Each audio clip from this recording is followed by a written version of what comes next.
Gold just crossed $4,230 an ounce. That is not a prediction. That happened this week. And almost no financial headline gave it the attention it deserves. Everyone is talking about SpaceX going public. Everyone is watching the Nasdaq close higher.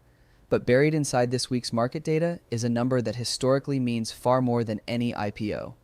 Gold surging nearly 3% in a single week. At $4,230 an ounce, gold is not just expensive. It is flashing a signal that serious investors do not ignore. And if you are not watching it, here is why you should be.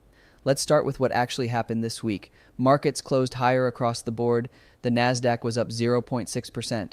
The S&P 500 gained 0.5%. The Dow added 0.6%. On the surface, everything looks fine. Actually, everything looks great. But at the same moment stocks were rising, gold was rising too. And that combination is historically unusual. Gold and stocks do not usually move together like this. When both go up at the same time, it often means money is flowing into everything. Not because investors are confident, but because they are nervous about holding cash. Hold that thought, because it gets more important in a moment. Now let us talk about the dollar. The US dollar index fell 0.1% this week to 99.78. That sounds small, but the dollar has been quietly weakening for weeks. And the relationship between the dollar and gold is one of the most direct in all of finance. When the dollar loses value, gold gains it, because gold is priced in dollars globally. A weaker dollar makes gold cheaper for international buyers. More demand drives the price higher. So part of what you are seeing at $4,230 is simply the dollar losing ground. But that explanation alone does not account for a 3% single-week surge. Something bigger is driving this. Let us talk about geopolitics. The US-Iran conflict has been rattling energy markets for months. Gas prices surged earlier this year as the Strait of Hormuz situation intensified. This week, there were reports of a potential US-Iran ceasefire deal. Oil fell on those hopes, stocks rallied, but gold kept rising, and that is the detail that matters. If the ceasefire is real and geopolitical tension is fading, gold should be falling. When fear leaves the market, safe haven assets typically pull back. But gold did not pull back. It surged 3%. That tells you the market is not entirely convinced the peace deal holds. Traders are celebrating with one hand and hedging with the other.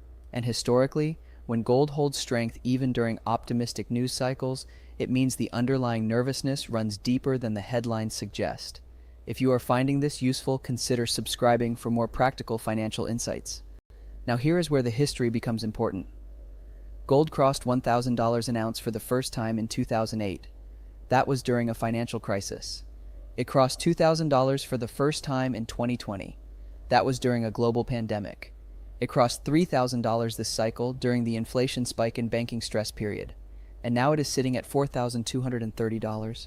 Every major threshold gold has crossed in the last 2 decades has been accompanied by a serious structural disruption in the global economy, not just volatility, not just a bad quarter, a genuine systemic stress event.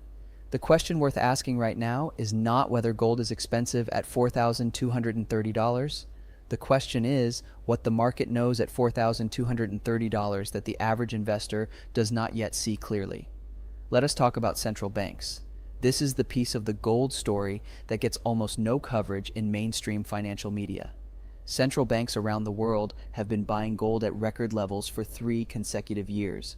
China, India, Poland, Turkey, and dozens of smaller economies have been steadily increasing their gold reserves. They are not doing this because gold looks pretty. They are doing it because they want to reduce their dependence on the US dollar as the world's reserve currency.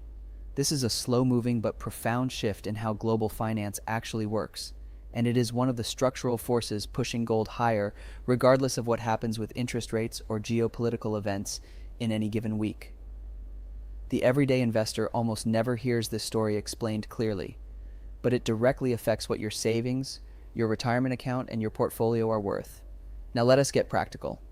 What does a $4,230 gold price actually mean for someone who is not already invested in gold? First, it does not mean you missed the entire move. History shows that gold's biggest price surges often happen in the final stage of a bull run, but they also show that gold can pull back sharply after major milestones. Timing gold is genuinely difficult. The smarter approach most financial educators discuss is not timing. It is allocation. The traditional recommendation for gold inside a diversified portfolio has historically ranged from 5% to 15% of total holdings, not as a get-rich strategy, as a stabilizer. Gold tends to move differently from stocks and bonds. When stocks fall sharply, gold often holds or rises. That is the role it plays in a well-built portfolio. It is not about chasing $4,230. It is about understanding what gold does to the overall risk profile of your savings. There are multiple ways everyday investors access gold today. Physical gold is one option. Gold ETFs like GLD or IAU are another. These trade exactly like stocks and track the gold price directly.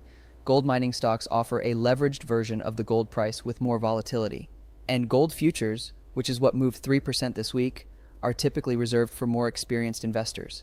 Each option carries different levels of risk and accessibility, but the access point matters less than the question of whether gold belongs in your financial plan at all. Given what markets are signaling this week, that conversation is worth having now. Here is what the next few months could look like. If the US-Iran deal holds and geopolitical tension continues to fade, gold could pull back from these levels. A 5% to 8% correction from $4,230 would not be unusual after a run like this. But if the deal collapses, if inflation data remains stubborn, or if the dollar continues to weaken, the structural case for gold pushing higher remains intact. The Federal Reserve is also a major variable. Rate decisions directly affect gold. Lower rates reduce the opportunity cost of holding gold, which typically supports higher prices. If the Fed pivots toward cuts later this year, gold could find another leg higher.